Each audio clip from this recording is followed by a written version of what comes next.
What do you make of Doug Ford's vow to cut off energy to the U.S. in the wake of the 25% tariff threats? Well, let me be clear from the Alberta perspective. Under no circumstances will Alberta agree to cut off oil and gas exports.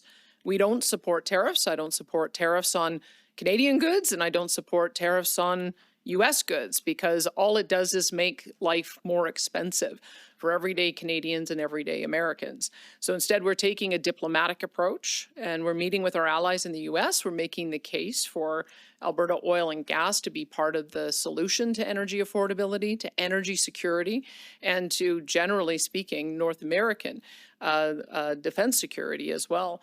And of course, we'll work with our counterparts in Montana in a shared border arrangement so that we can improve public safety, crack down on illegal migrants and illegal drug trafficking. And that's part of the reason why we're announcing this today. We know that there are issues that have been identified that are irritants to the current administration. We've identified those as a problem in Alberta as well. We're accelerating our plan, but that is our approach, is one of diplomacy, not threats. So if retaliatory oil and gas tariffs are off the table, what about other sectors? Is there anything further that your government would consider?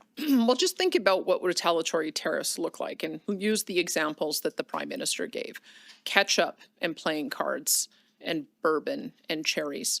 So what that would mean is that cherries for Canadian consumers are 25% more expensive. Playing cards for Canadian consumers are 25% more expensive. Bourbon for Canadian consumers are 25% more expensive. So that's what is being contemplated here, is making life more expensive for Canadians.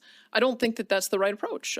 When I was down in the U.S. at the Western Governors Conference, what I said is that there is a substantial amount of oil and gas that goes across the border. In fact, it's somewhere in the order of $133 billion worth of trade on oil, and somewhere near $22 billion worth of trade on natural gas, and also lubricants and other products that come from petroleum.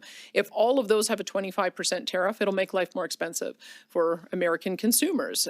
Some of the analysis we've seen is that a 25% tariff would add $1 a gallon to every gallon of gasoline that Americans purchase. So I think that is the better road, is for us to talk about why it is we have such a robust and strong mutual relationship on trade that works very well for both countries. And that's the approach we're taking.